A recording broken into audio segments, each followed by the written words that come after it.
Salve, salve família, aqui é Claudio Andrade, DDI Podcast. Pessoal, hoje nós estamos aqui em mais um bate-papo marcante. Mas antes de entrarmos propriamente no episódio, diga-se de passagem, eu quero agradecer a você que tem chegado até aqui. Se você é novo no canal, se inscreva, compartilhe, comente, para que mais vidas possam ser impactadas. Cada convidado que vem aqui é escolhido a dedo pela sua história de vida, que tem inspirado a nossa geração, a nossa sociedade. E isso é muito bom. Cada convidado que tem vindo aqui tem deixado a sua mensagem e muitas vidas têm sido impactadas. Então, o meu muito obrigado a você que tem chegado aqui, você que já é membro do canal. Quero agradecer a você também que é nosso patrocinador. Se não fosse a sua ajuda, a sua contribuição, a sua parceria, nós não teríamos conseguido, estaríamos conseguindo deixar esse projeto de pé. Então, meu muito obrigado. Você que já veio aqui como convidado, o meu muito obrigado, que o Papai do Céu te abençoe. E você que ainda há de vir antecipadamente, eu já quero lhe agradecer. E hoje estamos aqui com uma figura marcante da nossa sociedade local. Para mim, é uma inspiração. É meu amigo em particular. Eu sou suspeito de falar dele. Estou aqui com... É pastor. Bom, é muita coisa, é muita coisa. Estou aqui com o doutor Cláudio Marques. Boa noite, doutor. Eita, boa noite, Claudísio. Para mim, uma satisfação imensa estar participando desse podcast maravilhoso. Tenho acompanhado, tenho visto. Coisa boa. E bondade sua, né? Tem tido misericórdia para comigo, né? Ser participante desse podcast de tantas e tantas autoridades, pessoas importantes. E eu estou ali figurando entre os menores. Mas agradeço de coração. Coisa boa. E eu queria saber quem é Cláudio Marques. Conta Pois é. pra gente. Sou servo do Senhor, servo de Deus. Eu sou pastor na Igreja Assembleia de Deus, Ministério Arapiraca, cabo do Corpo de Bombeiros, né? Exerço minha profissão com muito amor, dedicação e tenho essa união bombeiro, evangelho. Gosto de pregar a palavra no meu ambiente de trabalho, sempre que me é disponibilizado. Sou marido da querida irmã Iris Marques, pai do John, pai do Johnny, dois abençoados, o profeta maior de 11 anos e o profeta menor de 4. Então sou essa pessoa, família, homem de Deus e alguém que gosta de servir. Coisa boa. Como é que surgiu aí o interesse pela vida militar? Bom, pessoal, você que está nos assistindo, a gente aqui, Pastor Cláudio Marques, né, é uma referência, bom, é um ser humano incrível, mas também é bombeiro do Corpo de Bombeiro Militar do Estado de Alagoas, cabo, né, do Corpo de Bombeiro Militar do Estado de Alagoas. E assim, antes de ser bombeiro do Estado de Alagoas, também assumiu outros cargos em outros estados. Passei por alguns lugares. Isso. Então, assim, para os concurseiros que estão nos assistindo, para você que está aqui com a gente, que tem nos acompanhado, hoje vai ser muito bom. Inclusive, a gente colocou até no card, né? Insights para concurseiros. Então, nós queremos ouvir como é que foi a infância aí do Cláudio Marques, né? Como foi a vida estudantil? Muito bem. É de Arapiraca mesmo, é de outra cidade? Nasci em Arapiraca, sou da terra, só que fiquei morando um bom tempo em Aracaju, então fiquei Aracaju, Arapiraca. A família da minha mãe é toda de Aracaju, né? Então a gente ficou intercalando. Eu estudei uma parte da minha infância em Arapiraca, aí depois eles passaram alguns anos em Aracaju, mudei para Aracaju, estudei quinta série lá, sexta série aqui, ensino médio. A minha primeira experiência de prova, né? Cefet, hoje se chama IFAL. IFAL. Mas eu saí do Rosa Mística, aqui na oitava série, fiz a provinha e fui lá para o Cefet, em Palmeira dos Índios. Então, eu estudei primeiro ano, segundo ano e depois mudei para Aracaju. Aí concluí lá no Cefet de Aracaju. Então, fiquei lá e cá. Então, eu sou metade alagoano, metade sergipano. E em 2017, eu fiz o retorno, né? Saí de Aracaju e voltei para ficar de vez aqui em Arapiraca. Qual foi o primeiro concurso que o senhor passou? Então, quando eu terminei o ensino médio, eu já fiz o vestibular e eu sou segunda turma da UNEAL, de Direito. Coisa Né? boa. Em 2008, eu passei... O senhor cursou Direito, então. Eu fiz só 3 períodos Certo. de Direito na UNEAL, Certo. segunda turma.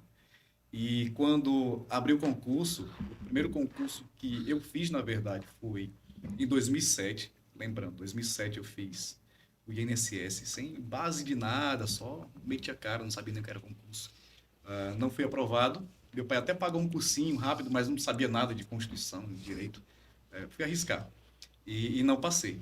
Aí, em 2008, já com um pouco mais de busca, né, de pesquisa, aí passei em Direito, na UNEAL. E nesse período que eu já estava estudando, eu fiquei sabendo do concurso lá da Bahia. E eu passei no concurso do Bombeiro Militar da Bahia. 2008, edital. 2009, começou o curso de formação. E finalzinho, início de 2010, eu já estava formado lá, trabalhando. Trabalhei em Paulo Afonso, depois Alagoinhas. Aí encerrei minha carreira no Bombeiro da Bahia, quando eu já estava morando em Aracaju, mais uma vez, e fiz concurso da PM de Sergipe, 2014. Aí foi para Sergipe. Fui para Sergipe, passei no concurso da PM de Sergipe. No Bombeiro da Bahia trabalhei 5 anos e meio. Na PM de Sergipe trabalhei quase 5 anos. Quando, em 2017, eu mudei para Arapiraca, fiquei na divisa, trabalhando para o Propriar. Estava tranquilo, sossegado, e eu já com meus 30 anos, limite do concurso público, né, aqui em Alagoas, aí me abre Bombeiro e Polícia, esse edital 2017 e 2018. Aí eu cocei a cabeça e disse, meu Deus, terceiro curso de formação ninguém merece, né? O primeiro curso foram quase 11 meses de formação, e na Bahia a primeira experiência com militarismo, e não sabia quando ia formar. Depois de 5 meses de curso, naquele sofrimento, aquele rala, lá em Salvador, Simões Filho, na região metropolitana, aí eu só soube que ia formar com 7 meses de curso. 11 meses a gente formou, e a Polícia Militar de Sergipe foram 8 meses, mais tranquilo, mais em casa. Não que seja fácil, mas comparado com a minha primeira impressão, a Polícia de Sergipe foi mais razoável, né, passar o curso. E quando eu vim para cá, que fiz os concursos da polícia, do bombeiro, acabei sendo aprovado nos dois e bati o martelo no bombeiro. Aí já estou aí há 6 anos, somando tudo, uns 15 anos de militarismo, né? Quais foram os desafios de ingressar aí na carreira militar? Eu já tive a referência em casa. Meu pai é PM da reserva, né, tenente da reserva aqui de Alagoas, e eu, desde criança, ele me levava para o quartel. Era o terceiro batalhão, né? Aí tinha um bombeiro do lado, a polícia era bem pertinho, continua sendo. Então, ele me levava para comer do rancho do quartel, né? Conhecia o ambiente, meu pai, desde que eu me lembro, ele era sargento, ele entrou na polícia em 87 como terceiro sargento, entrou direto, era civil, entrou como terceiro sargento, e ele passou a vida inteira na polícia sendo sargento, segundo sargento, primeiro sargento, e quase que indo para a reserva foi subtenente e tenente, está na reserva. Então, às vezes eu saía de lá do quartel, ia passear e via as coisas do bombeiro, né? E eu saía de lá e ia ver as viaturas do bombeiro. Tinha uma predileção pelo bombeiro e eu perguntava muita coisa, eles me colocavam dentro da viatura. Isso, meu Deus, eu nasci em 88, meu pai entrou em 87 na polícia. Então, assim, a minha adolescência foi praticamente indo para o quartel, ver o serviço dele. Então, eu comecei a ter esse interesse pela área militar vendo o bombeiro. Então, eu não queria ser polícia, então eu queria ser bombeiro. Aí meu pai é a minha referência, por isso que eu ingressei e disse, olha, vai lá, a polícia é boa, o bombeiro é bom, pelo menos você vai se organizando. Como muitos falam, vai ser um trampolim. Você entra na polícia e depois você procura uma coisa melhor, e muita gente falava dessa forma, né? Aham. E na coisa melhor eu vou ficar até aposentar. O senhor atuou nas duas áreas, tanto como bombeiro como policial militar. Sim. Na concepção do senhor, o que diferencia, o que é mais desafiador, tanto no bombeiro como na polícia militar? Olha, eu, assim, particularmente acho o treinamento do bombeiro mais pesado, mais criterioso, mais minucioso. E, assim, a polícia também e se atualiza bastante. No entanto, comparando, colocando os dois na balança, eu vejo que o bombeiro tem um critério a mais. E trabalhar no bombeiro, você tem um ambiente, mesmo com os perigos, mais seguro do que o da polícia militar. Porque o bombeiro depende muito da sua atuação e das pessoas que estão ao seu redor para te dar essa segurança. No entanto, a polícia, por mais que você haja com segurança, você depende muito do que vem por aí, né? Do acaso, da situação em si. Então, assim, a polícia é mais perigosa. O treinamento é difícil, no entanto, é um pouco mais leve. Mas o serviço policial, ele é mais perigoso, eu acho. Ele é mais perigoso que o serviço de bombeiro. Ambos são perigosos, mas Foi quanto tempo na Polícia Militar de Sergipe? é 4 anos e meio, por aí. Alguma lembrança que marcou? Quem é da RP sempre tem lembrança, né? Então, o raio é imortal, né? A gente sempre ouve isso. Quando eu formei, eu tinha vindo da tranquilidade do bombeiro. Quando chego na polícia, a gente vê um ambiente um pouco mais inóspito, mais difícil assim de você agir, porque violência, criminalidade sempre deixa aquela garganta seca, aquela expectativa. Mas eu fui acostumando e de repente o serviço incorporou e o policial ele é viciado no serviço, né? A gente entra na viatura, o tempo voa e termina e a gente quer continuar. Às vezes quando o camarada é recém-formado, está dirigindo o carro dele, ele fica até parecendo uma viatura. Vê os malandros lá, ele quer andar mais devagar. Uma vez fui fazer isso com minha esposa, ela, você tá doido, você não tá na viatura não, vai direto. A pessoa fica no automático, né? Mas assim, eu sou apaixonado pela polícia, pelo bombeiro. Se eu pudesse, eu trabalhava nos dois, mas não pode, tem que escolher. Então assim, o trabalho de polícia é viciante. E o de bombeiro resguarda mais a sua Na, qualidade de vida. na época em que o senhor esteve como policial militar lá no estado de Sergipe, já chegou a trocar tiro com meliantes? Já, só que não muito próximo, né? Um pouco a distância. Eu tenho por certo que não atingiu, né? Mas assim, conseguiu resolver a situação, porque depois em acompanhamento, que as linguagens mudam, né? Não é perseguição, acompanhamento, a busca, a gente conseguiu resolver a situação. Mas teve sim troca de tiro na rádio patrulha, não chegou a ter nada de tão complicado nesse momento da troca de tiro, não. Foi mais a distância, assim, e tudo se resolveu. Era um lugar mais escuro. Assim, eu nunca, que eu sei, eu nunca atingi ninguém, não, durante o serviço. O bombeiro militar, ele pode andar armado? Como é que funciona essa questão de Pode, armas? o militar pode, sim. Forças Armadas e Forças Auxiliares, tanto polícia quanto bombeiro, tem o porte de arma, pode andar armado. Em qualquer lugar, não tem problema. A questão de nadar, tanto na Polícia Militar quanto no Corpo de Bombeiros, para ingressar, tem que saber nadar, não é isso? Ou há uma exigência maior no Corpo de Bombeiro? Parece-me que a polícia, eu não lembro porque não fiz o teste físico da polícia aqui, até porque quando passei nos dois, na hora de escolher, eu escolhi o Sim. bombeiro e deixei a polícia de lado. Não lembro se exigiu a natação. Na polícia de Sergipe exigiu 25 metros, né? Chegou de um canto a outro, tranquilo, estava apto. Só que no bombeiro, salvo engano, foram 50 metros, né? Uma ida e uma volta na piscina. Então, assim, por mais que não tivesse técnica, se a pessoa fosse no peito, aquele nadador de rio, cabeça fora da água, mas se não colocar o pé no fundo da piscina, nem tocar nas bordas e chegar e de volta, está aprovado. O problema não é nem passar. O problema é se manter no curso, porque aí o bicho pega. A gente já. Quem chega em Maceió vê aquele emissário que vai dar nas pedras ali na praia do Pontal, né? Assim que chega em Maceió. Sim. Então a gente já foi ali diversas vezes, ida e volta até as pedras, naquele mar cheio de águas vivas, treinamento de piscina para arrancar o couro. Então, assim, se a pessoa entra lá só no aquele nado de guerreiro, né? Aprendeu ali um pouco tempo antes de fazer o TAF, entrou, ele tem que continuar, porque senão no curso ele vai sofrer muito e a água castiga pra caramba. Não precisa nem ninguém fazer nada com você. A própria água já lhe castiga. Então tem que saber nadar. Não precisa ser necessariamente na técnica, mas tem que saber se virar. Passa de um canto para outro sem agonia. Passar em concurso é um desejo e um anseio da garotada, da juventude, de muita gente, mas não é fácil. E o senhor não passou apenas em um, passou em vários concursos. Então, qual é o critério ou a metodologia que o senhor Certo. utiliza para passar em concursos? Primeiro que não é receita de bolo, cada um se adapta com uma metodologia que for mais confortável para ele. Eu, por exemplo, não gosto de pegar aquela apostila enorme de 600 páginas e ficar lendo, né? A pessoa compra a apostila pronta e vai lendo.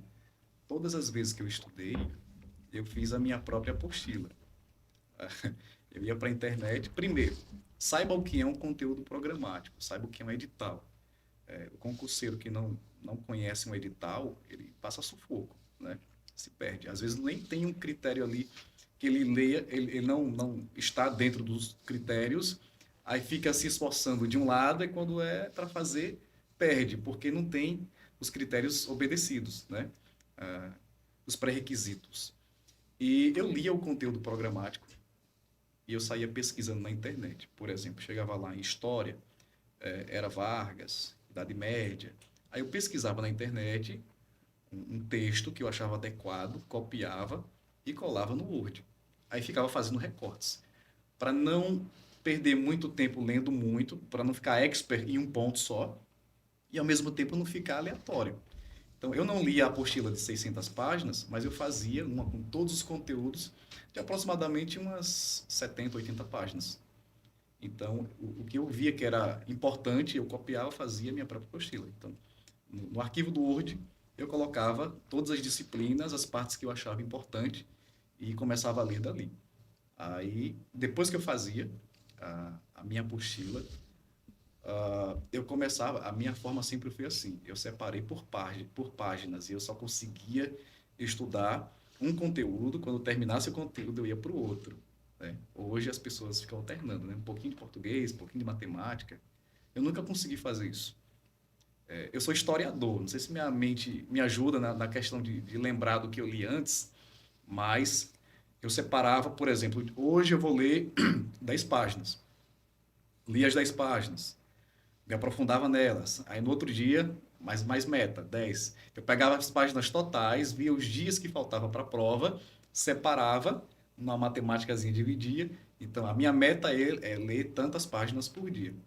Aí eu ia esgotando. Primeiro, leitura bruta do texto, de tudo que eu, né, coloquei lá na minha apostila. Segundo, quando eu não tinha muito tempo de parar para ler, tinha um aplicativo na época que você pegava o PDF, jogava no celular e ele lia para você. Então, aqui, ó, fone, qualquer lugar que eu tivesse, deitado, andando, o cara ia lendo a lei para mim. Tá? Constituição, não sei o quê, artigo 5º, tal. Para lá e para cá. Por mais que eu não parasse, aquilo ia falando e alguma coisa absorvia. Então, leitura bruta, depois deitava, relaxava, ficava ouvindo o áudio da própria apostila que eu fiz, né? E depois eu começava a responder as provas anteriores. Então eu pegava 5, 6, 7, 8 provas anteriores e os temas que se repetiam eu ia marcando para poder me aprofundar um pouco mais. Porque, por exemplo, era Vargas, repetia bastante. Então, aquilo que eles não perguntavam em 6, 7 provas, eu não tinha tanta atenção como eu tinha para aqueles temas que sempre eram repetidos. Então eu fazia isso, leitura bruta, escutava o áudio, depois respondia as provas anteriores e depois que eu concluía isso, eu ia para a videoaula. Videoaula para mim era só a cereja do bolo, era só o finalzinho para a resenha, para lembrar. Eu vejo que tem muita gente que só estuda videoaula, muita gente só é áudio ou só é leitura bruta. Eu mesclava isso aí e para mim deu certo. No primeiro concurso, que é o Bombeiro Militar da Bahia, segundo concurso, PM de Sergipe, terceiro concurso, PM de São Paulo, eram quantas vagas? 2.200 vagas. Da Vunesp, eu estudei a banca também, que a banca tem umas resenhas. Quando chega ali no final, se soma quantos A's, quantos B's. Tinha isso na época. Eu pesquisei e encontrei. Eu consegui fazer essa jogada na Vunesp. De 40 questões, eu acertei 38. Eu fiquei na posição 83 de 2.200 vagas. E olha que eu tirei 38 pontos. Os caras começaram a ligar para mim de São Paulo. Quer fazer uma gravação aqui pelo cursinho? Tá? Não estudei por você, estudei em casa. Tem Aí, muito sim, disso, né, cara? passei em São Paulo em 2016. Não fui porque assim, eu queria ir, mas depois Deus falou para não ir. A família também pesou, aí não fui. PM de São Paulo, fiz também as que eu não passei, né? Bombeiro Paraíba, Bombeiro Paraná, Bombeiro Minas Gerais. Aí passei PM de Alagoas, Bombeiro de Alagoas. E por último, a última aprovação, agora no concurso de Feira Grande. Sou formado em História e passei na única vaga para professor de ensino religioso em Feira Grande. Aí estou esperando aí ser Recentemente nomeado. agora. Recente agora. Ser Ah, nomeado em janeiro. coisa boa, rapaz. Então, 5, 6 concursos, né? O- De fato. e sobre o final de semana, existe uma dúvida aí na galera e existe dois lados da moeda. Alguns são contra, outros são a favor. Sobre o estudo no final de semana. Aqueles que defendem, não, no final de semana se divirta, aproveite a semana para se dedicar ao máximo, para não se sobrecarregar. Outros não. Não, vá constantemente à prática do exercício das suas atividades e só vá relaxar quando você passar. É, O que é que o senhor diz? eu estudava por páginas, então assim, eu não passava muito tempo lendo durante um dia, mas eu era constante. Todo dia eu estudava cerca de 2 horas. 2 horas e meia. Então eu não falhava. Todos os dias eu estudava um pouco. Aí quando chegava o final de semana, eu aproveitava mais e só na hora de dormir que eu botava um áudio. Então assim, eu não me matei não no final de semana. Agora, o que contraria a maioria dos professores, cursinhos e tal, não se cobre antes do dia da prova, relaxa a mente, não sei o quê. Perfeito. Aí eu fazia uns bisuzinhos lá, tá? Só para ficar botando o olho assim mesmo antes da prova. Deu certo. Então, assim, meu método era esse, era ser constante, pouco e constante, porque o cara, eu vou estudar muito, aí estuda 5, 6 horas. No outro dia ele, tá ruim, ou não estudar, aí falha um dia, falha dois, aí depois estuda mais 5 horas, depois falha 2 dias. Então, eu acho que não dá muito resultado você estudar muito e depois falhar 2, 3 dias e depois estudar muito de novo. É melhor ser leve, ser constante, igual a tartarugazinha e a lebre, né? A lebre nas carreiras e a tartaruga vai devagar e sempre. Eu Já acho que assim chegou é melhor. a pensar em montar algum cursinho preparatório? Já me convidaram antes, mas eu nunca pensei, não, porque a, a obra, o ministério requer o cuidado com as ovelhas e eu teria que escolher, né, em preparar uma aula, tanto que a minha situação atual é pastoreando e trabalhando no bombeiro e agora vou ser professor. Até essa questão do tempo eu pensei entre fazer o concurso para professor de história ou professor de ensino religioso. Ensino religioso eu vivencio mais. Eu cheguei a cursar Ciências da Religião na Federal do Sergipe. Eu estou com 70% do curso, tive que trancar e etc. Vou tentar concluir à distância. Eu não cheguei a concluir Ciências da Religião. Então, assim, o ensino religioso ele é muito mais próximo a mim do que a própria história. A história sempre precisa estar se reinventando, se atualizando, lendo, pesquisando, preparando as pessoas para o vestibular. O ensino religioso não. É uma aula por semana, por turma, e não tem tantas atualizações como história.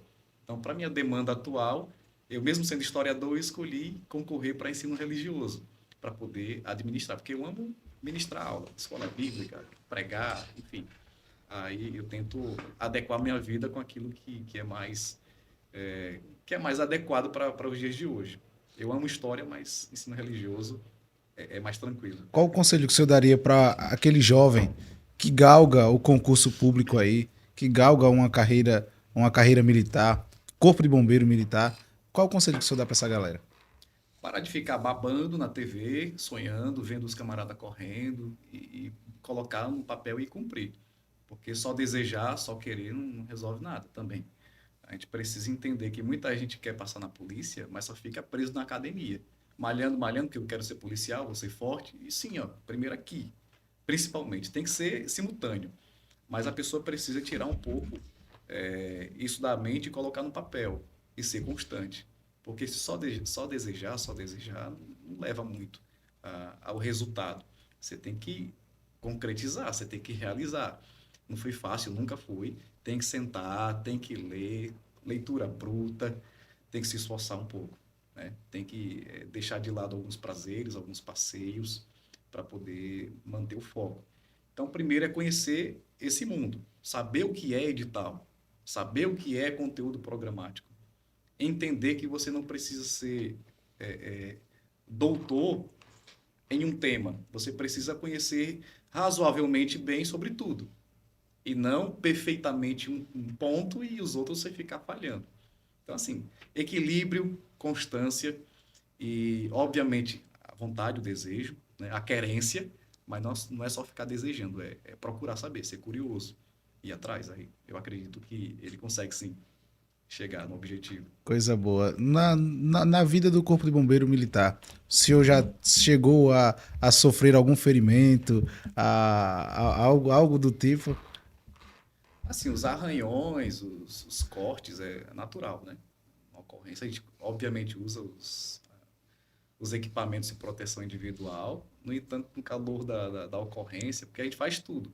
A gente sobe para pegar gatinho e ao mesmo tempo entra dentro de um carro que está todo amassado, a célula do carro, para tirar uma pessoa. Então tem contato com sangue. Eu lembro que no meu estágio, eu estava no estágio ainda, né? Lá em Maceió, dentro da viatura que a gente chama R, Auto Resgate, que é a ambulância. Eu tinha tirado o serviço, tinha a aula pelo dia, à noite fui tirar o estágio. Então eu estava cansado, enjoado. E eu aqui atendendo um camarada. Na ambulância a gente fica lateralizado, né? Tem gente que enjoa. Atendendo o camarada com a máscara aqui, o camarada querendo vomitar e eu quase vomitando em cima dele também. Eu disse, segura a carcaça, lembra do curso. Não passa vergonha aqui no meio do povo, não.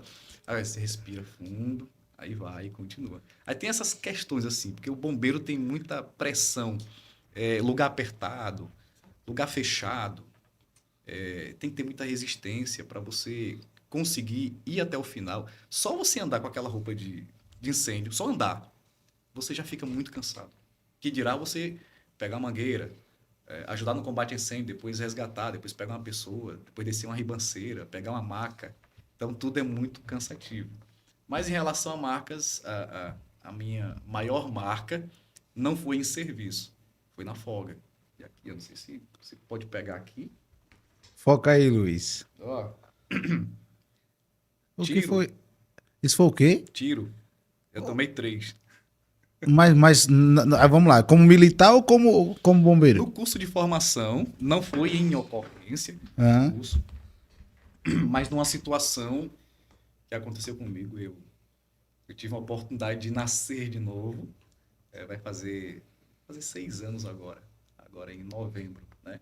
Durante o curso, em 2018, uma segunda-feira, acho que dia Bombeiro ou 19, polícia? do bombeiro. Bombeiro. Primeiro que eu estava agregado como policial militar de Sergipe para poder fazer curso de formação em Maceió, do bombeiro.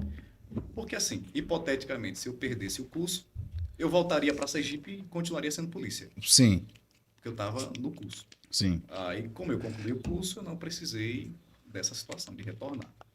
Então, eu estava agregado como policial. Eu ainda, teoricamente, era policial e, ao mesmo tempo, era aluno do bombeiro. Na casa que eu morava, no Prado, era ali perto do Trapiche, perto do curso. O curso foi no SESI, perto do Rei Pelé, né? Então, eu morava numa casa sozinho durante o curso. O curso foram 10 meses. E eu fiquei ali no Prado. Aí, o que acontece? Eu estava em casa, pós-aula, né? Estava em casa. E, de repente, eu escuto o grito do meu vizinho. O vizinho começa a gritar na rua. Socorro, socorro, alguém ajuda aqui, pelo amor de Deus, roubaram a mulher, roubaram a mulher. Aí eu morava numa casa de esquina que tinha uma janela para uma rua, sem saída, e a outra janela para outra rua, né? Era um cruzamento. Eu morava na casa de esquina. Quando eu ouvi os gritos, aí eu levantei, estava deitado, levantei. Abri a janela, olhei assim devagarinho, aí tinha visto o vizinho da frente, com a mão na cabeça, desesperado. Ai, roubaram a mulher, pelo amor de Deus, alguém ajuda, gritando. Aí eu fui olhar pela outra janela. Um breu, só tava um carro estacionado com as portas fechadas, como outros carros também. Sim. Sem movimento de ninguém, só ele gritando. Aí eu peguei minha arma, minha pistola, porque assim eu não saía com ela, né? Tava no curso, eu deixava guardadinho.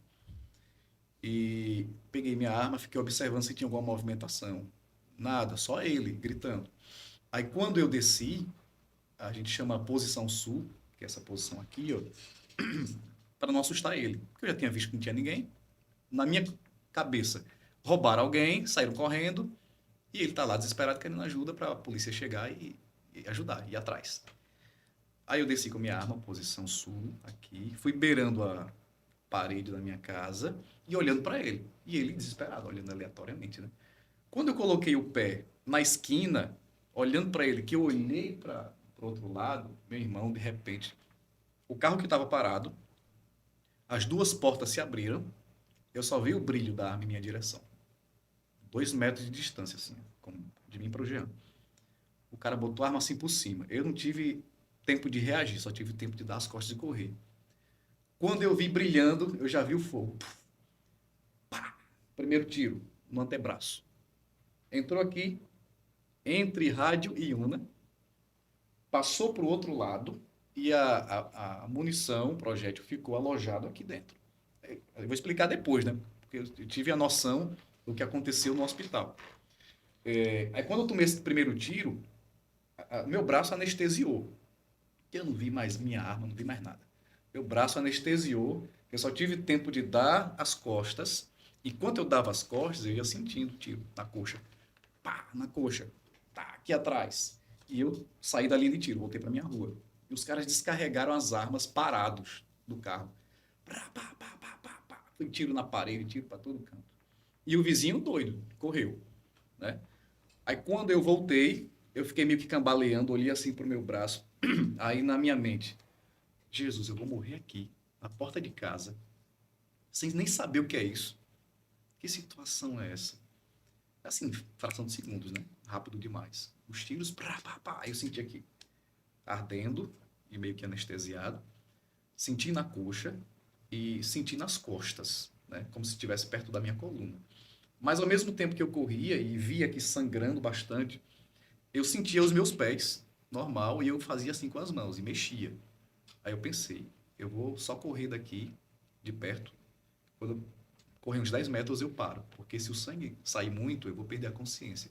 Choque hipovolêmico. Aí eu corri uns 10 metros, segurando o ferimento, sem entender nada. Aí sentei no meio da rua, baixei a cabeça e disse, Jesus, tem misericórdia. Aí eu, graças a Deus, estou vivo. Aí eu mexi os pés. Quando eu levanto a cabeça, aí o vizinho perto de mim com a mão na cabeça. Meu Deus, meu Deus. O que foi isso? O que foi isso? E eu sem entender. Aí nessa, os dois bandidos, eles entraram no carro. Outros dois estavam na casa da frente, fazendo refém, juntando as coisas para poder passar para o carro e ir embora. 2 armados na casa da frente e 2 armados dentro do carro. Então, quando eu estava ferido, os outros 2 deixaram tudo e passaram por mim, correndo. Quando eles passaram correndo, entraram no carro e foram embora. 2 quarteirões, abandonaram o carro. Aí nisso, ele veio, o vizinho, e disse, e aí, como é que você tá? Eu disse, rapaz, eu tomei tiro aqui, eu nem sei quantos tiros eu tomei, só tô sentindo dor aqui no braço e queimando um pouco na minha coxa. E nisso o pessoal começou a sair de casa, né? Aí fizeram aquela meia-lua, decidindo quem é que me levava. Porque nessa hora, o pessoal sangrando muito, o pessoal fica preocupado quem é que vai dar a carona, que vai sujar o carro todo e tal. O pessoal pensa muito nisso, né? Mas como eu era um vizinho conhecido, bombeiro, polícia, o pessoal sabia. Então ali, estava quase decidindo que carro eu ia. Quando passou uma viatura da Rádio Patrulha e viu a movimentação, aí deram com a mão, eles encostaram e começaram a gritar, feito doidos. É o policial, tá baleado, policial. Aí eles chegaram, irmão, como é que você tá? Como é que você tá? Você consegue ficar em pé? Eu consigo, consigo. Aí levantei, abriram o fundo da viatura, me colocaram lá e eu fui segurando aqui nas grades. Aí fecharam, tá. Do Prado pro Trapiche de carro dá uns 4, 5 minutos, eu acho. Os caras chegaram em 1 minuto, voando, né? Passando por quebra-mola e tudo. Eu só segurei assim nas grades e tava pedindo a Deus, meu Deus. Naquele momento eu não tava mais falando o que foi isso. Eu tava agradecendo, porque eu tava vivo, o sangue tava escorrendo aqui, descendo pelo meu braço, meu corpo. Mas assim, eu tava estável. Tava respirando. Eu comecei a cantar. Se Cristo comigo vai, eu irei. Deu nem para terminar a música direito. Os caras chegaram no hospital, no HGE, abriram a viatura e começaram a gritar, feito loucos. Alguém ajuda aqui, é policial, é policial. E tinha outra viatura. Sei que o hospital ali parou. A outra viatura, os camaradas me pegaram com tudo, me colocaram em cima da maca, saíram gritando, feito uns loucos dentro do hospital. Eu sei que quem estava atendendo, médico, enfermeiro, o que for, veio tudo para cima de mim. Eu sei, um pegou no meu braço, outro pegou no outro, cada um pegou na perna. Aí já foram olhando e tudo. Eu senti o cuidado de Deus ali comigo, né? Eu poderia estar, primeiro, morto, segundo, tetraplégico, paraplégico, sei lá, podia estar em estado vegetativo, mas Deus me preservou na minha consciência, estava respirando normal, estava mexendo as mãos, mexendo os pés, e eu, meu Deus, graças a Deus, não pegou coluna, tô bem. Enfim, lá no hospital eu fiquei sabendo mais ou menos o que tinha acontecido, né? Que eram 2 bandidos dentro do carro, outros 2 numa casa fazendo reféns, o vizinho da frente saiu, viu a movimentação do bandido passando de um canto para outro dentro da casa, se desesperou e tomou uma atitude que eu não entendi até hoje como ele conseguiu se preservar. Porque, assim, ele estava gritando e os caras estavam dentro do carro, mas eles não foram até ele. E quando eu desci, eles se espantaram comigo e deram um tiro em mim porque imaginou que eu ia fazer alguma coisa, né? Até porque viram minha arma. Aí lá, fui para a radiografia. Como o HG é muito perto do quartel do bombeiro, então, assim, avisaram rapidamente. O hospital ficou cheio de bombeiro e de polícia. Tava faltando até funcionários, tinha major me levando na maca, tinha coronel me botando não sei aonde. Ou seja, a recepção foi maravilhosa. Deus estava cuidando de tudo ali. Quando eu fui conduzido para a radiografia, aí o médico começou a falar: rapaz, você está vivo por milagre, viu? Você acredita em milagre? E o presbítero da igreja à época, né? Eu não só acredito, como estou dando glória a Deus até agora. Vim cantando na viatura. Aí ele começou a rir, né? Depois que passa, todo mundo ri, né? Mas vamos lá, radiografia. Aí tirou, ficou olhando assim, rapaz, esse tiro aqui do teu braço. A munição estava aqui, né? Debaixo desse ferimento aqui, ela estava aqui embaixo da pele. Aí, na radiografia, mostrou que a munição estava aqui. Aí tinha uma munição aqui e outra que estava dentro, aqui ainda do meu corpo, nas costas, né? Que ela tinha entrado entre nádega e coxa e tinha andado até perto da coluna. Perto. Não pegou. Então ele viu 2 munições, uma nas minhas costas, pela radiografia, e outra aqui. Ele falou: daqui a gente vai tirar. Aí anestesiou, puxou. Quando puxou o projétil, era de um 38 todo aberto, picotado. Parecia uma lata de sardinha aberta. Tudo assim. Tanto que se movimentasse muito, ia ficar cortando tudo ao redor, né? Aí ele puxou, quando puxou, aí tinha um tendãozinho rompido que ficou assim lá de fora. Como se fosse um fio branco, né? Era um tendão, só que eu estava mexendo a mão normal. Só que eu evitava por conta do sangramento. Mas ele, ó, tirei aqui, tá aqui o projétil, tá. Tem até hoje guardado o projétil. Era de um 38.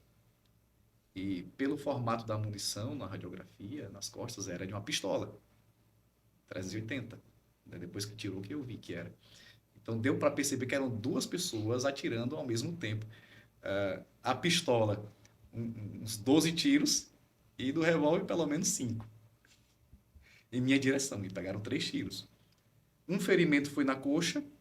Aí esse foi o primeiro milagre, né? Ele falou: rapaz, não quebrou teu osso. Não quebrou, incrível, não quebrou teu osso. Tem um espaço muito curto aqui entre radiúna. E o tiro passou entre os 2 ossos e parou aqui, do outro lado da pele. O músculo diminuiu a velocidade e parou aqui. Então a gente tirou e assim, você não vai ter muito comprometimento, não. Muito provavelmente, talvez só uma dificuldade de fechar o seu polegar. Mas isso aí a gente vê, por conta do tendão. Mas os movimentos estão preservados. E não quebrou o teu osso. Ele falou: rapaz, se o camarada ficasse mirando, ele quebrava teu osso. Imagina, assim, aleatoriamente. É Deus mesmo, o médico falando, né? Ele quer saber do outro milagre? Pode falar, doutor, já tô aqui mesmo. Ele disse: esse tiro que você tomou na coxa direita tá bem na linha da femoral. Ele transfixou, entrou por trás e saiu pela frente. Tá lá os 2 furos, trás por frente. Ele passou pela linha da femoral, aí ele falou: você já assistiu Matrix? Ele já estava na resenha? Já. Sabe aquela cena que o Neo, ele toma tiro, né? E ele faz assim para trás e a bala... Pronto, eu acho que a tua femoral fez do mesmo jeito. Ele atirou, passou pela linha da femoral, desviou e depois saiu pela frente. Então, assim, se pegasse na tua femoral, você tinha morrido. Não tem para onde correr. E aí o terceiro milagre é que esse outro projétil que está aí alojado nas tuas costas está a poucos centímetros da coluna e ele não atingiu sua coluna, ou seja, você não vai ter seus movimentos comprometidos. Eu entrei no hospital 10h30 da noite, meia-noite e meia eu estava saindo, não andando, né, para preservar a minha saúde, Mas fiquei sentado lá na cadeira de rodas, me botaram na maca e a ambulância me levou para casa da minha tia e eu fiquei lá deitado. Eu nem consegui dormir, só agradecendo a Deus ali, deitado. Nesse ínterim, tinham ligado para minha esposa foi desesperada para Maceió, junto com meu cunhado, e lá a gente conseguiu conversar, enfim. Tinha gente orando por mim no hospital, tinha pastor que já estava lá, gente que eu nem conhecia. A notícia se espalhou que essas informações assim rápidas, eles inventam uma história, né? Que eu estava em luta corporal com os bandidos na Praça da Bandeira. É Bandeira, meu Deus. Praça da Faculdade, Praça Bandeira Aracaju. Praça da Faculdade, sendo que eu estava em casa. Mas, enfim, passado isso, fiquei 15 dias me recuperando em casa, depois retornei para o curso, voltaram as minhas forças. E o outro projeto? Sim, 3 dias após, né, eu saí do hospital com o projeto ainda nas costas, né? 3 dias após, eu fui fazer uma ultrassonografia, que era mais detalhada, né? Aí viram lá de fato que estava embaixo da pele, tinha transfixado o músculo. E quando o doutor, hoje é major, o nome dele é Al Capone, o bombeiro, Al Capone, ele fez a cirurgia no Arthur Ramos. Rapidinho, como se fosse tirar um cisto, normal. Aplicou anestesia, tal, abriu, eu conversando, tranquilo com minha esposa, ele tirou. Quando tirou, tá, botou num prato, naquelas, aqueles negocinhos lá de metal. Aí, pá, barulhinho de metal. Quando eu olhei, meu irmão, uma munição de 380 com a ponta amassada. Então, a do braço era de 38 e a que ele tirou das minhas costas de 380, confirmando que eram duas armas. E tava com a ponta amassada. Aí que é que começa a compreender. Deus permitiu que quando eu tomei esse tiro do 380, né, da pistola, se fosse ponto .40, meu estrago era terrível. 380 até amenizou. Mas ela estava com a ponta amassada e estava perto da coluna. É como se ela tivesse ricocheteado, ter batido em algum lugar, ter perdido a velocidade e só foi até ali. Ou, para a gente que crê no espiritual, o Senhor manda a espada de um anjo lá, deu uma diminuída na velocidade da coluna, não, só vai até aqui. Aí, graças a Deus, com todas as minhas funções normais, eu tive um retardamento para fazer esse movimento aqui do dedo. Normal, e isso aqui eu atingido, né, do tendão rompido. Aí o médico disse, você agradeça a Deus, viu, porque se fosse um pouquinho mais acima, você perdia o movimento da mão, se fosse um pouquinho mais abaixo, você não tinha movimento nenhum aqui do antebraço, enfim. Falou aqui é muito inervado, né? Tá muita coisa passando aqui. Enfim, a minha única limitação é essa da velocidade. No entanto, eu consigo fazer absolutamente tudo.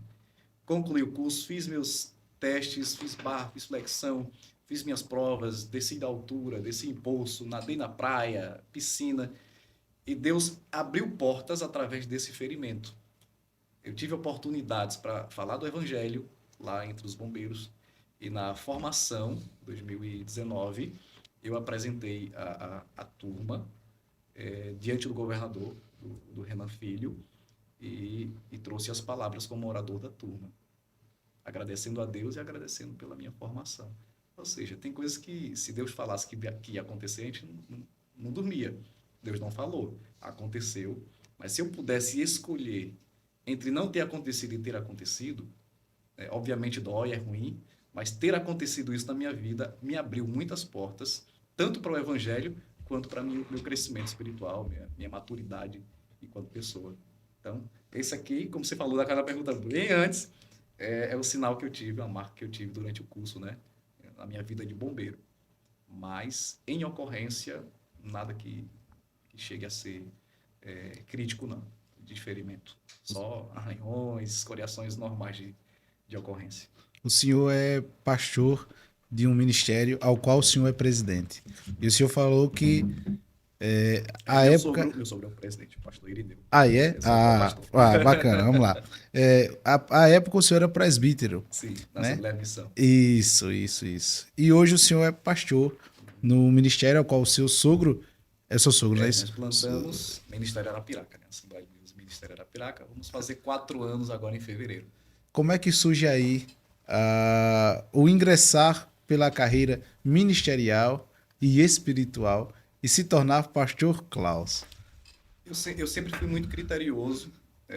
Eu tenho assim minhas ressalvas com o neopentecostalismo. Eu sou um assembleano nato, né?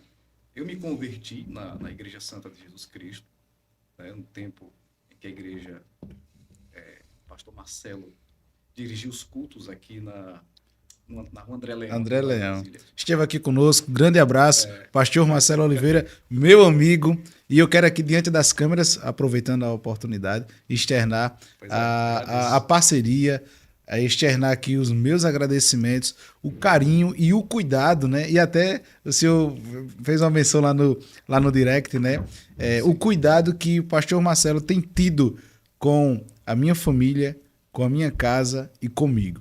O meu muito obrigado a todos que fazem parte da Igreja Santa de Jesus Cristo. E é o que eu externei, mesmo eu fazendo parte de um outro ministério, né? O senhor tem conhecimento, eu sou assembleiano, dirijo atualmente uma congregação, mas eu sou grato a Deus em todos os sentidos, a vida do pastor Marcelo, que independentemente de placa, isso que a gente prega, independentemente de placa de congregação, tem cuidado tão bem de mim. Eu até brinco, né? Eu brinquei com ele essa semana, mais do que eu mereço.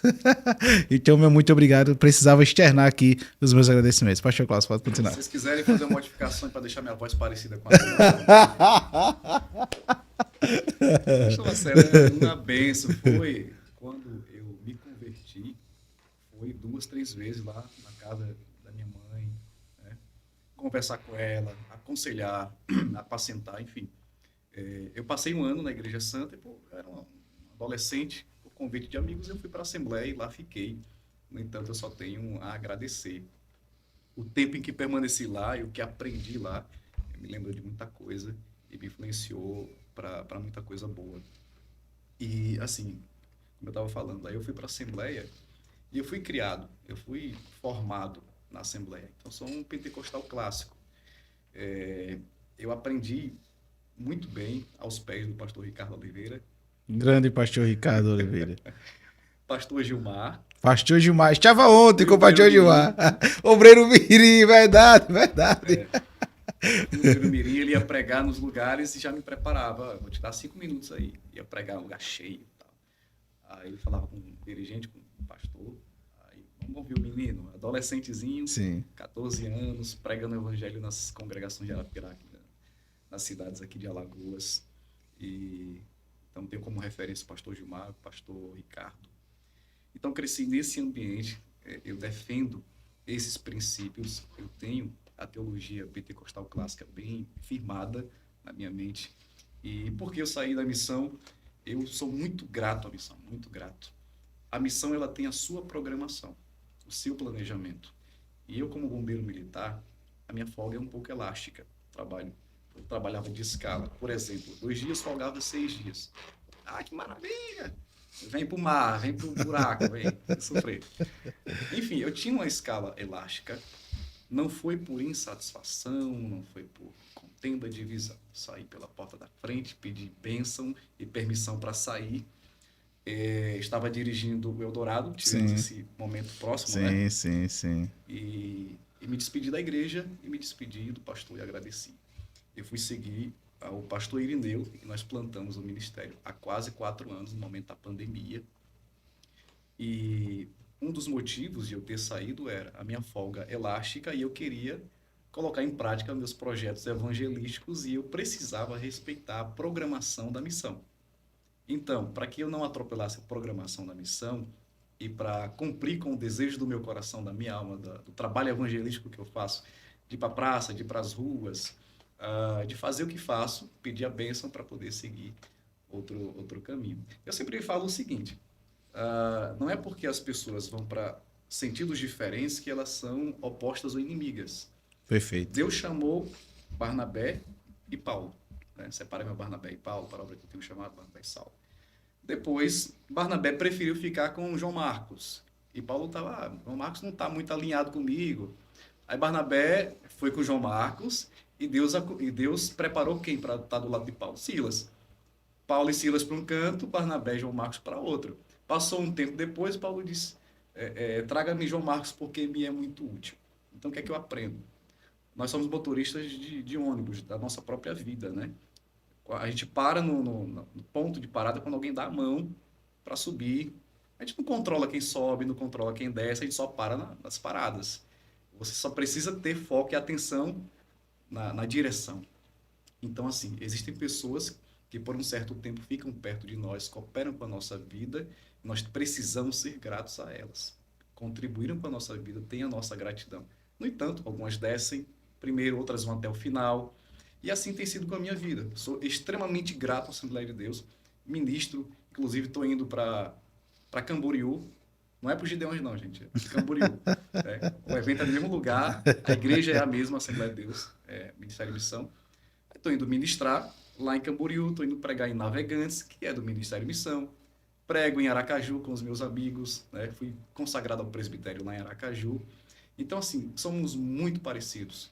A diferença é que eu tenho a programação do meu ministério e faço de forma que eu consigo cumprir com o desejo da minha alma a obra evangelística, apenas. Então, assim, um abraço para todos os meus amigos da Assembleia de Deus da Missão. Sou muito grato a Deus pela vida de vocês e estou à disposição para servir. Todos sabem muito bem disso. Então, assim, eu sempre estou buscando fazer a obra de Deus em qualquer ambiente que eu estou, seja no bombeiro, foi na polícia, está sendo no bombeiro, e prego na feira, prego nas ruas, e a farda não me atrapalha, pelo contrário, ela me abre portas. Me abre portas porque talvez as pessoas achem bonito, interessante a farda, para ver o que é, e quando o cabo vai falar, o cabo fala de Jesus.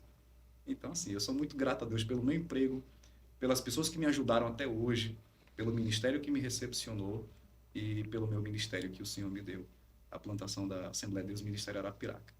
Então, é essa a minha visão, por isso que eu agradeço a Deus imensamente pela vida do pastor Marcelo e por todos que cooperaram até hoje. Todos eles, todos, sem exceção, cooperaram para a minha vida e eu sou muito grato a Deus. O senhor evangeliza nas ruas. Quais são os desafios que o senhor encontra ao evangelizar nas ruas? Tem um bom tempo já que eu estou na praça. Eu passei mais de um ano pregando todos os sábados na Praça Marques.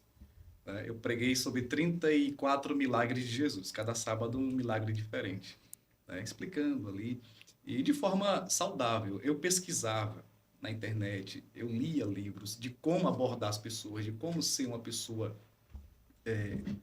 educada, de como ser uma pessoa aceitável. Porque eu passei uma vez na praça e vi um camarada todo suado, gritando, pô, cadê, não sei o que, ia lá pra longe, depois voltava. E eu critiquei o cara na minha mente. Eu disse, que negócio de doido. Esse cara mais atrapalha do que ajuda. Ninguém tá ouvindo e o pessoal tá achando estranho. Eu vou pra igreja pra ser crente igual esse maluco, eu não vou. O cara com roupa comprida, suado, gritando. E eu critiquei, na minha mente. Disse, parece uma briga. Eu fui pra casa. Quando eu fui orar, aí o Senhor falou no meu coração. Te dei teologia, te dei história, te dei critério na leitura, busca, conhecimento sobre certos assuntos, e você não está fazendo nem a metade do que aquele camarada está fazendo. Eu senti Deus falando comigo. Já que você é polido, já que você tem uma organização melhor das suas ideias, faça como ele e faça melhor do que ele. Se você não for fazer melhor do que ele, então cala tua boca, não critica não, porque alguém vai ouvir o que ele está pregando. Aí eu senti essa apunhalada, Aí eu fui buscar, fui ler, fui estudar. E quando eu fui para a praça, eu fui munido. Eu fui depois de muitos estudos, depois de muita busca de oração, para ter a sensibilidade e para ser uma pessoa agradável no ambiente que eu chegava. Tanto que, por mais de um ano pregando, eu consegui fazer amizade com praticamente todos os lojistas da Praça Marques. Um outro que talvez reclamou pelo som, a gente foi lá, deu uma equilibrada, virou para o outro lado, deu uma baixadazinha e foi conversando de forma que se tornou aceitável. E assim, tem muitas oposições, você está lá pregando e de repente um abraço de um bêbado, aí você tem que concentrar na mensagem, vem alguém que para com um carro de som perto e fica ali, e você tem que continuar. Enfim, esses são os desafios, Os desafios maiores que eu enfrentei foi na rua, porta a porta, que eu evangelizo também porta a porta. Eu não mando os obreiros, eu convido, né? Então, assim, eu prego muito mais na rua e na praça do que no púlpito da igreja que eu sou pastor. Então, eu tenho isso como um hábito de vida, de evangelizar, de estar na rua. Eu, assim, me sinto até muito mais confortável pregando para um público que eu nunca vi na rua que pregando no púlpito. Eu gosto dos dois ambientes. No entanto, eu vejo mais fluidez na forma que eu trato as pessoas na rua. Então, isso, eu não preciso confrontar as pessoas, só preciso pregar o evangelho. Se puder ser mais ilustrativo, se puder ser mais dinâmico, então, muito melhor. Às vezes a gente faz umas dinâmicas na rua, grava, e o pessoal gosta, né? Ficam até perguntando quando um sábado eu não vou, fico por aqui. Cadê você que não veio? Tá? Então, assim, eu vejo essas fases. Primeiro eles vão criticar você, depois eles vão te observar, depois eles vão te admirar. Então, você tem que passar por essas fases. Para chegar na admiração, crítica, depois observação, aí quando eles observam e vê que realmente você persiste, aí você continua, eles vão querer estar perto de vocês, vão elogiar e depois querer estar perto. O primeiro glória a Deus que você dá, o pessoal, ei, cara chato, glória a Deus chato, voz chata, não sei o quê. Aí depois que Deus honra a pessoa pela persistência, aqueles que criticavam dizem, eita, ninguém dá glória a Deus como ele. Olha a glória a Deus que ele dá. Rapaz, a mensagem poderosa. A mesma mensagem, o mesmo glória. Mas sabe o que é isso? É persistência. E você começa a exalar Deus na sua vida. Então isso tem acontecido comigo. Prego na praça, prego na rua, prego na feira. Tem um megafone, que eu prego aqui com o megafone. Né? Tem um pastor na internet, depois pesquisem, pastor Clebson Bandeira. Ele andava assim nas ruas e entrava dentro de bar com o megafone e começava a pedir permissão, pessoal, bom dia, boa noite, vocês Cadê? são Pega ali o megafone para mostrar aqui, que senão vai Tá ficar aqui, no vácuo aqui, para o pessoal ver o megafone. Eu conheci o pastor Clebson Bandeira quando eu fui para os Gideões. Grande muito obrigado. Aqui, ó. Tá funcionando aí? Obrigado, tá? Tá? Dá um alô aí, ó. Oi. Porque eu não me envergonho do Evangelho de Cristo, pois é poder de Deus para todo aquele que crê. Primeiro do judeu, depois do grego. Olha aqui, ó. Desperta. Coisa boa. Aí o Clebson Bandeira, deixa eu botar aqui, Pode né? ficar à vontade. Aí o Clebson Bandeira, ele entrava em bar, entrava em todo canto com o pessoal da igreja. Ele é aquele pregador, olha, convide o pastor Clebson Bandeira. Não é para chegar para o culto à noite para pregar. Convide ele para ele chegar cedo. Ele chega de manhã, ele reúne a igreja, vai para a rua.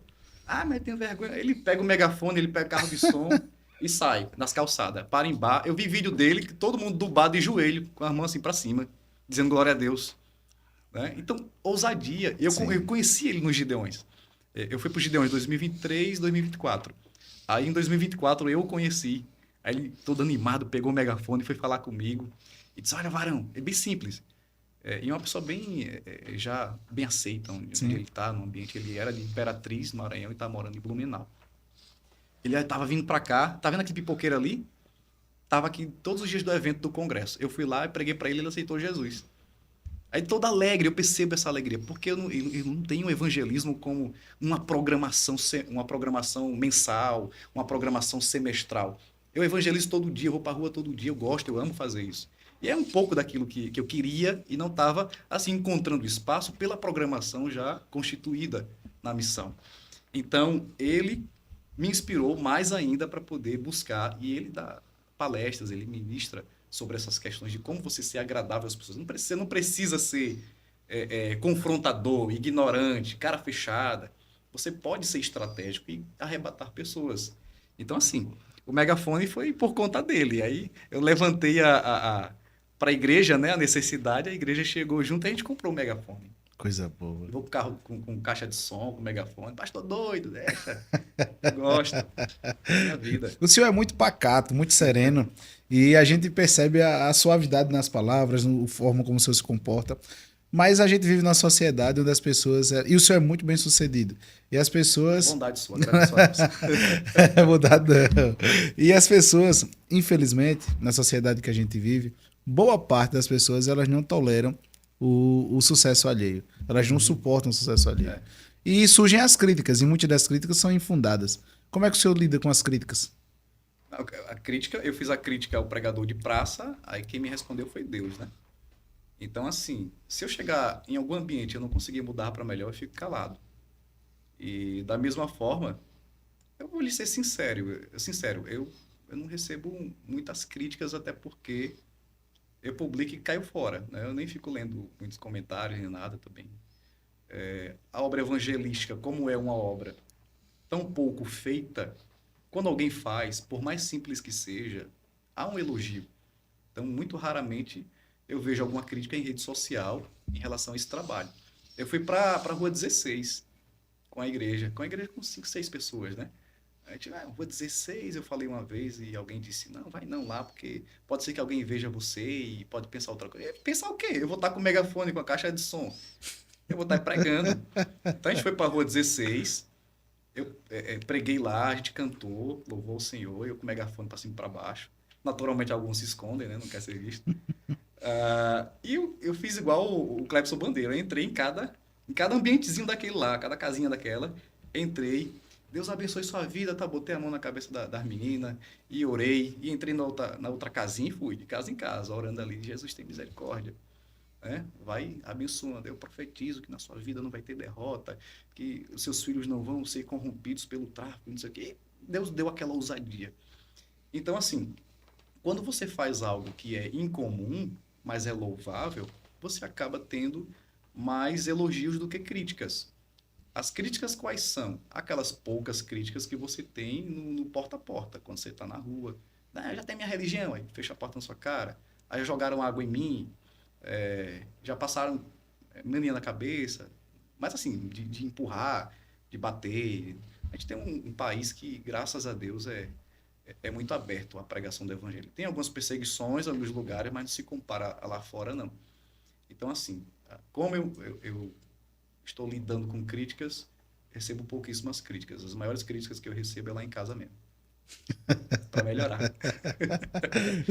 Vá para a rua, aí você não vai ser tão criticado. Agora, se você falar besteira no altar, vai falar das igrejas dos outros, falar das coisas dos outros, aí você vai receber um monte de crítica, né?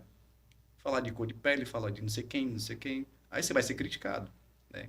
Com muita propriedade, mas fazer o que ninguém quer fazer, realmente não tem muita crítica, não. O senhor falou aqui sobre algumas pessoas e citou alguns nomes, e isso é um símbolo de gratidão. Pessoas que lhe estenderam a Isso é. Não mão, sei se chegam a eles, mas isso é. e o senhor se inspirou e tal. Mas e muitas pessoas também o senhor já tem ajudado e ajuda. Mas a gente vive numa sociedade em que muitas pessoas elas não agradecem. Como é que o senhor lida com ingratidão? A ingratidão dói na alma, viu? Porque assim, ah, e a gente vive muito isso. Pastores constantemente vivem a ingratidão. Pessoas que você estende a mão, tira lá do problema, da situação, aconselha, visita, é, até dá dinheiro, que pastor é psicólogo, é bancário, é tudo, né? Ajuda. E de repente essas pessoas, primeiro, quando você percebe que uma pessoa começa com a ingratidão, é o seguinte: você ajuda a pessoa, apacenta, ela chega na igreja. Aí você cuida dela, ela tá lá. Culto, o outro.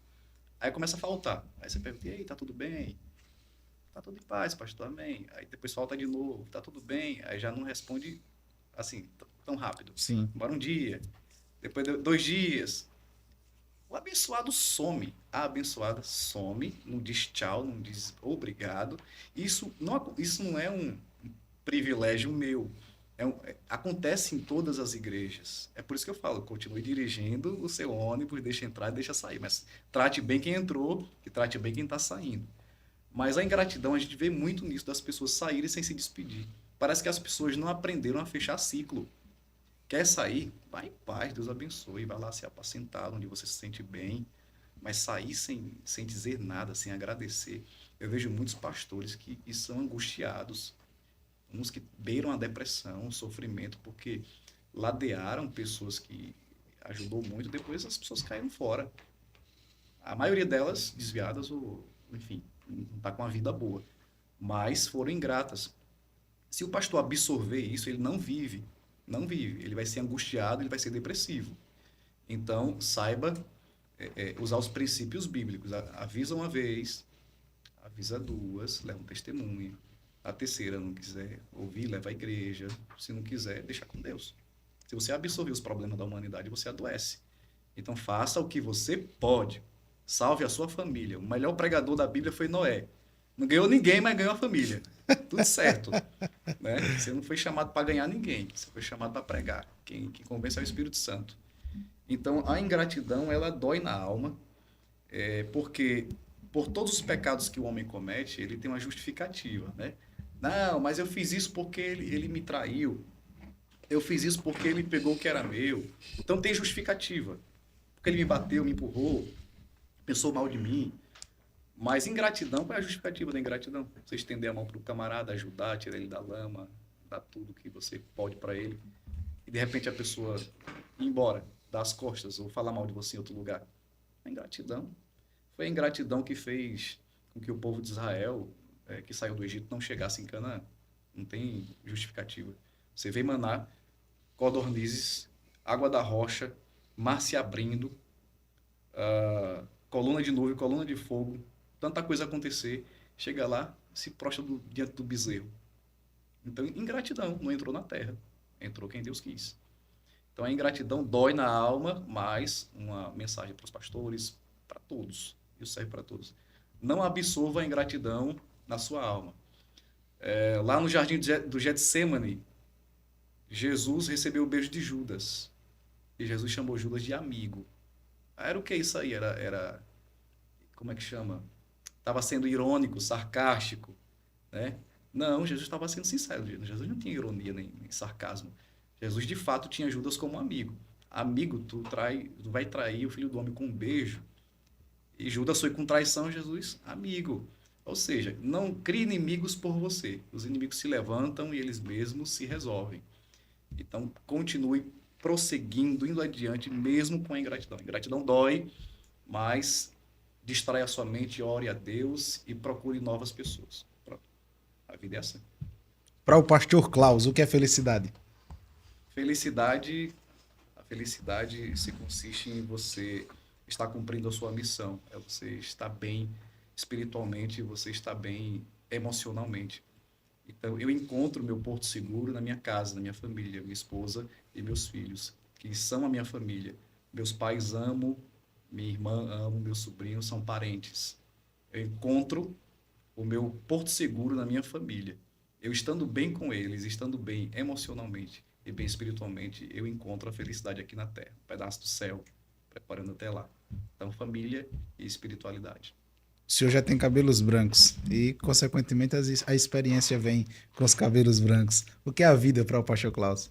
Rapaz, tem aquele filme de Moisés, um filme antigo, que Moisés estava com o cabelo preto, né? Depois que viu a sarça, o cabelo ficou branco, né? Eu acho que o pastor ele vai ficando da cor da lã das ovelhas, o cabelo, depois que ele vai tendo essas experiências. Então, a vida, para mim, é um aprendizado. Tem um filósofo lá que disse que a nossa vida é um apanhado das experiências anteriores. É como o concurso, né? Tu não passa no primeiro, mas no segundo já tem experiência do primeiro. Aí não passa no segundo, mas no terceiro tem experiência do primeiro e do segundo. Então, a vida é assim. Como diz Paulo, examinai tudo, retende o que é bom. Então, o que vem de ruim é para meu aprendizado, para meu crescimento. O que vem de bom é bônus, é bênção. Então, a vida, para mim, ela não é existir, ela é viver. E viver com qualidade, com intensidade. Então, os cabelos brancos, elas são a coroa, né, do homem. A experiência, não é fisicamente o cabelo branco, mas o que ela simboliza, a responsabilidade. Então, tudo que a vida me proporcionou até hoje, ela cooperou para o meu bem. Então, eu sou grato a Deus. A vida é isso. A vida é viver, não é existir. É viver com qualidade. Coisa boa. O senhor é um camarada que tem muitas boas ideias, né? Muitos bons projetos. E eu conversava aqui com o doutor Nivaldo Barbosa e ele falava, eu não me preocupo com o cargo. Ex-presidente da OAB Alagoas, um cara sensacional. Até brinquei com ele, advogado renomado do estado de Alagoas. O cara é sensacional. E ele falava, eu não me preocupo com o cargo, com a posição, mas eu me preocupo com o projeto. Se você me der o projeto e tiver uma causa pertinente para aquilo, aí a gente vai além. E, de fato, o senhor tem muitos bons projetos. E, assim, conversar com pessoas que têm uma mente fora da caixa, isso é muito bom e é válido. Porque a gente vive, muitas das vezes, em meio a pessoas que é muito do mesmo, né? E isso, o muito do mesmo Perfeito, A perfeito. pessoa se limita, não consegue ir além. E outra, nem se limite e nem tropece, nem faça as coisas que estão além da sua possibilidade. Na parábola do semeador, aí diz lá que um deu a 30, outro a 60, outro a 100. Então, uns a capacidade é 30, outros 60, outros 100. Eu vou até onde eu sinto que Deus está me dando como um limite para eu trabalhar. Eu estava fazendo até muita coisa. Minha esposa disse, aí, vai morrer, é? Isso é mesmo, né? É Meu mesmo, né? filho, a vida é aqui. Não, mas fica falando de Paulo, que Paulo se desgastou, foi até não sei aonde. É certo, é bom, é perfeito, maravilhoso, mas vamos lá. Ore a Deus e veja o que é o equilíbrio para a sua vida, porque existem coisas que não é para você. Você ensina, o outro faz, mas você já deu o exemplo. Então, eu estava fazendo muita coisa. Minha esposa é o limite que eu amo. É porque ela me equilibra, ela me corrige nas minhas pregações, ela me fala. A mulher tem esse sexto sentido, né? De perceber quem está se aproximando com interesse, quem quer puxar tapete e tal, ela antecipa. Então, a gente nem pode pôr limites, porque nem tudo você escuta de todo mundo, porque vai te limitar, e nem tudo você faz, porque isso vai te prejudicar. Então, se você não ferir o princípio da sua vida familiar, tem gente que faz muito e não tem tempo com Deus. Já viu essa? Sim. Usa a agenda aberta, que é todo dia pregando num canto. 30 dias de agenda. E ele tem mulher e tem filho. Imagina 1, 2, 3 anos, 30 dias de agenda. Tá, tá, tá, tá, tá, tá. A mulher muitas vezes não acompanha, o filho não acompanha. É uma desgraça a família. O cara prega bem, maravilhosamente bem, canta bem e tal, mas aí é a família dele e a casa dele. Não é desgraça. Eu não quero isso para minha vida. Eu vou fazer até o ponto em que a minha família estiver confortável e estiver bem. Se eu sacrificar a minha família, eu sinto que não é a obra, não é a vontade de Deus, não. Então é basicamente isso. Bacana. Nem ponha limite e nem se estrubique. E assim, voltando ao gancho anterior, às vezes a gente vê pessoas que, pelo fato de estarem na mesmice e serem muito limitadas, quando elas veem alguém que tem uma mentalidade um pouco fora da caixa, ou de fato fora da caixa, começam aí tentar oprimir, tentar rebater e Se criticar não e consegue etc. ser igual a você, eles vão colocar pedra para você não conseguir. Perfeito, perfeito. Quer Então, ser assim, igual. conversar com alguém tão inteligente como o senhor é muito bom. E Bondade. não é bondade, não, verdade. O senhor é muito inteligente. E eleve muito o nível do DDI Podcast. E o senhor também tem um podcast, né? Como é que surgiu aí o podcast do Paixão Clássico? Qual é o nome? Desperta Arapiraca. Desperta Arapiraca Podcast. Como é que surgiu aí esse Eu projeto? estou até confortável aqui na minha cadeirinha de sempre, né? É interessante que eu sentei aqui como convidado, né? E você naturalmente assenta aí no seu lado, Isso, né? isso, Eu não isso. sei se você sentasse aqui, se sentiria tão confortável assim, porque o seu lugar já mentalmente. Já mentaliza e tal. Aqui é meu lugar, então eu estou muito confortável. E essa oportunidade de Despertar Arapiraca surgiu como uma construção, uma conversa que eu tive com o Erlan, meu amigo Erlan. Grande Erlan, grande Erlan. Fomos comer uma pizza um dia desse, né? Gente boa É demais. gente boa Eu demais, um amo cara de demais uma Erlan. empatia Erlan, sensacional. Jéssica, a família. Enfim, eu pregava na praça, né? E o podcast, o estúdio era lá na Praça Marques. Então, assim, eu conheci o Cristóvão e o Sim, Erlan em uma reunião que eles fazem de reflexão bíblica. Vamos lá, eu conheci primeiro, eu reencontrei um amigo do Rosa Mística, o Daniel Balbino. Através do Daniel, o Daniel começou a conversar comigo. Olha, estou na igreja adventista, tem uma reunião que a gente faz aqui, tem uns amigos, gente boa, tem o Cristóvão, tem o Erlan. Eu queria que você conhecesse. Então ele me convidou, eu fui. Fui na primeira, fui na segunda reunião, então já nos enturmamos, né? O Cristóvão, camarada, é sensacional. sim. E umas 2 ou 3 oportunidades que nós fomos lá, a gente também cooperou com a palavra. Depois eles visitaram a nossa igreja e criamos esse vínculo, essa amizade. Então, assim, surgiu o podcast, o estúdio lá na Praça Marques, e eu eu dei, salvo engano, a segunda entrevista de ambos. Era o Cristóvão e o Erlan que apresentavam Sim, sim, o era os dois. Geekcast. Isso, perfeito. E eu fui o segundo entrevistado, muita honra para mim. Fui o segundo entrevistado, depois retornei lá em outra oportunidade e fui convidado a mais uns 2, 3 podcasts. E, assim, passou-se o tempo, era algo que eu planejava, eu sempre quis participar de um programa de rádio, enfim, mas assim, a demanda da vida não estava me permitindo muito. E um tempo desse, o Erlan, ele ligou para mim. Ele disse, Pastor Klaus, queria falar contigo, a gente pode sair para comer alguma coisa, tal, a gente conversar. Eu, tudo bem. Nos encontramos.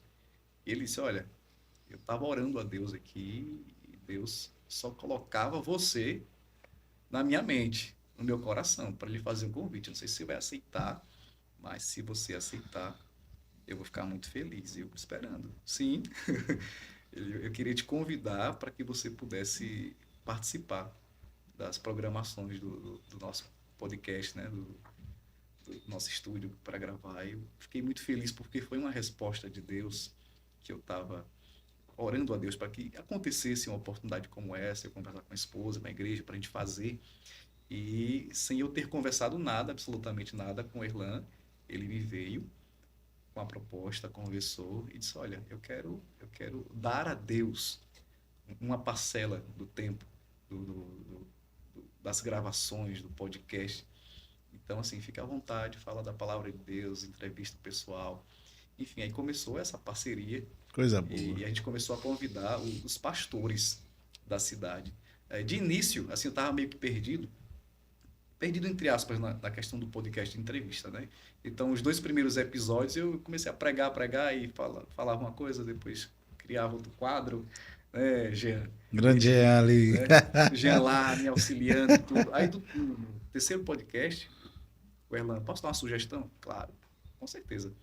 Seria interessante você entrevistar pessoas de Arapiraca, tal, pastores, etc. Aí eu absorvi isso. De fato, vamos conhecer os pastores, vamos perguntar sobre eles, para que eles sejam conhecidos e divulguem a obra que eles estão fazendo. Então, já vamos para o 15º episódio e cerca de 12 pastores já foram entrevistados. Coisa boa. Eu tive esse privilégio, estou tendo, de conhecer os diversos ministérios de Arapiraca. Até agora, as pessoas que são bem amigas, né, bem próximas a mim, pessoas...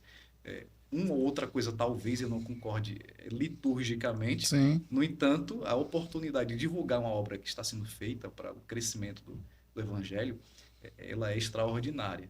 Haverão alguns que eu não concordo com muitas coisas, no entanto, vai ser aberto o espaço para que a gente entreviste, pergunte, Sim. desenvolva. Sim. Então, eu consigo trabalhar tranquilamente com pessoas com ideias diferentes da minha, e eu vou na frase de Voltaire, né?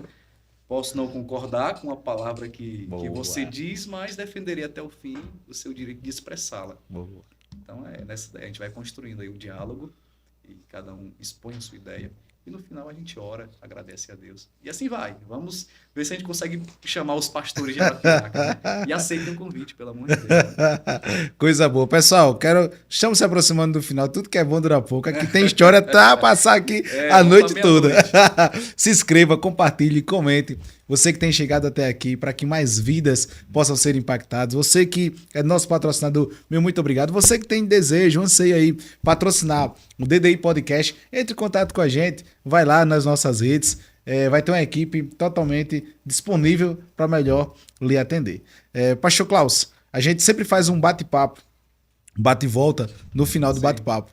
E eu queria ouvir do senhor uma música que não sai da playlist do Cabo Klaus, do Pastor Klaus. Como agradecer por tudo que tens feito a mim, não merecedor, enfim, resumindo. A Deus seja a glória. Vitorino Silva. Boa. É o louvor que eu mais amo. Boa, boa. Um livro. Um livro. Que marcou, que marca. Eu gosto muito do livro O Peregrino, de John Bunyan.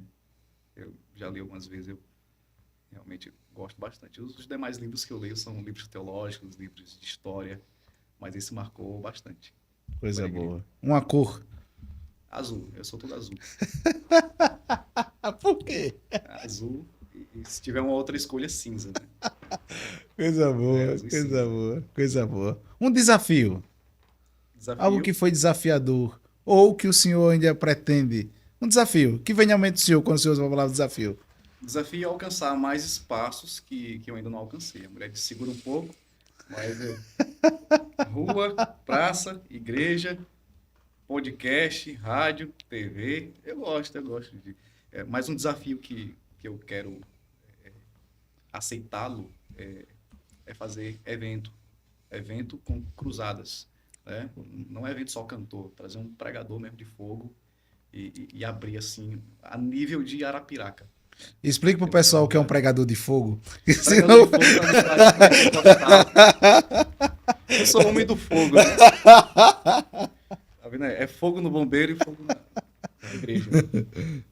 Pregador de fogo, a gente que é assembleano, se inspirou muito, pelo menos na minha época, nos Gideões missionários, né? Sim, Então, os pregadores como o Gilmar Santos, o Marco Feliciano, hoje o Júnior Trovão, né? sim. São pregadores pentecostais.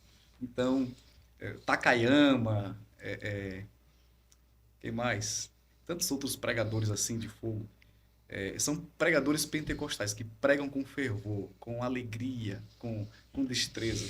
Então, eu tenho um desejo muito grande de participar, de realizar um evento como uma cruzada evangelística com a participação de pregadores assim e cantores para a gente reviver os anos 2000, que está muito diferente.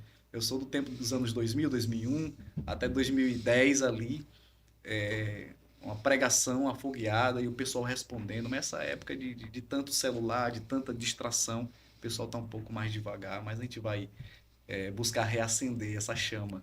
E eu quero ser desafiado nessa área, né, de O promover senhor, esses eventos. o senhor falou aí algo muito interessante. Pelo fato do senhor ser pentecostal e tradicional, a Bíblia, o livro físico, ele é sempre Uhum. preservado para levar à igreja. Só que com o avanço da tecnologia, as pessoas elas levam tablets, celulares. Aham. O senhor, como pastor do ministério em que o senhor é presidente juntamente com o Sim. seu sogro, como é que o senhor vê a questão da Bíblia digital e a Bíblia física? Como é normal? Não seria interessante trocar o livro físico pelo livro digital? Como é que o senhor entende? Como é que o senhor vê? Na Suécia, não sei a fundo, mas eu li um pouco sobre. Na Suécia, chegaram um certo tempo a banir os livros físicos nas escolas e deixar só esses recursos, né, digitais, tablet, notebook e tal. E eles avaliaram que, passado um tempo, as crianças tiveram um rendimento menor. Então, acabaram revertendo a situação. Do livro passou para esses recursos, depois retornou para o livro. O livro, ele é como um recurso permanente, né? Se acabar a bateria, acabou sua Bíblia. Se der um bug lá, um problema, acabou sua Bíblia. E outra que, se você está conectado à internet, você tem também muitas distrações. E como um homem, né, como um ser humano, eu me conheço. Se eu estiver vendo ali algum texto bíblico e o meu time de futebol estiver jogando no mesmo horário, eu vou dar uma minimizada para ver quanto tá o jogo. Assim, brincadeiras à parte, eu acho que esses recursos acabam distraindo um pouco no ambiente da igreja. Se você, assim, for generalizá-lo, por exemplo, não, agora não é mais Bíblia, todo mundo agora é tablet, celular e etc. Fica um pouco perigoso porque você consegue, talvez, cuidar da sua vida, mas você como pastor, você não vai conseguir acompanhar as outras pessoas. E talvez para a gente que é um pouco mais fraca nesse mundo digital, pode ser uma distração muito grande. Então é importante sim esses recursos, é muito bom, acho bonito quando a pessoa tem uma Bíblia e ao lado tem o seu tablet, né, o seu laptop lá para poder pregar olhando a Bíblia e acompanhar os recursos. Perfeito. Você está ali com foco.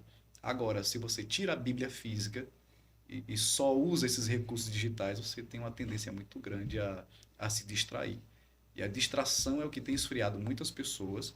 Antes o crente era trabalho, igreja, e assim, as distrações eram a lanchonete, alguma coisa assim. Hoje é muita coisa. Hoje o camarada mofa dentro do quarto. Se desligar o Wi-Fi dentro de casa, você descobre quem estava perdido nos escombros, né? Aparece menino com a porta com a cabeça na porta, a mulher sai do quarto, enfim, não pode chegar a esse ponto, né? Então, acho que assim, tem que ter bom senso. Ajuda, mas não substitui. Um lugar que marcou, que pretende ir. Eu sou saudoso Gideões, né? Gideões 2023. Fui 2024. Tô indo para Camboriú, mas quero ano que vem de novo estar no Gideões. Eu amo aquele ambiente. São 8 horas de culto diário, tarde e noite ali, entrando pregador, saindo pregador, entrando cantor, saindo cantor. Eu amo o ambiente, eu amo o altar. Então, Camboriú é a cidade que eu sempre quis conhecer e agora estou tendo o privilégio de retornar e de pregar lá. Coisa boa, coisa boa. Pastor Klaus, considerações finais. Então, eu só tenho a agradecer, gente. O tempo passa rápido, a gente tem muita coisa, né, para falar, e se deixar a gente vai. Eu espero que nesse bate-papo, nessa conversa, você tenha absorvido muita coisa boa. A gente não come tudo, né? A gente come o peixe e joga a espinha fora. Então, o que te serviu, o que te inspirou, então absorva, como diz Paulo. Examine tudo e retenha o que é bom. Eu agradeço esse espaço, porque eu praticamente só entrevisto, só pergunto, e agora tenho a oportunidade de falar um pouco das minhas ideias, dos meus valores, do que é família para mim, do que é obra de Deus, do que é bombeiro, do que é estudo. Então, eu creio perfeitamente que muitas pessoas vão absorver esse conteúdo, né, esses valores. E eu agradeço a Deus pelos meus amigos, pela minha família, por você, Flaudísio, ter me dado esse espaço de falar. E mesmo entre os grandes que foram entrevistados, eu figuro ali entre os pequeninos que cooperam. E esse espaço de hoje é um fruto do trabalho, do resultado daquilo que Deus ele tem me dado, de ter plantado e continuar plantando. Então, gente, eu só tenho a agradecer. Meu coração é gratidão. E diz um pensador que a gratidão é a memória do coração. Então, muito grato a Deus por isso. Coisa boa. Pastor Klaus é uma figura. Só tenho a agradecer. Como eu bem enfatizei, eleve muito o nível do DDI Podcast. Tem o Cabo Klaus aqui, tem o Pastor Klaus aqui com a gente. É uma figura extraordinária, uma mente brilhante. Isso eu sempre dizia e digo as oportunidades que tenho de estar com algumas pessoas que têm uma mentalidade que não é fácil, e não são todos, uma mentalidade diferente das pessoas que eu conheço também. O Pastor Klaus é um cara que tem uma mentalidade muito boa, muito bacana. Mesmo que rapidamente, eu sou muito grato a Deus por ter sido seu pastor. Sim. Durante um período de tempo na missão, a gente teve um encontro onde o Senhor me liderou juntamente com a minha família e eu só tenho a agradecer. E eu sempre... Foi pouco tempo, mas eu sempre externo. E eu sempre sabia que a mentalidade do Senhor e de alguns poucos que a gente conhece é um pouco diferente.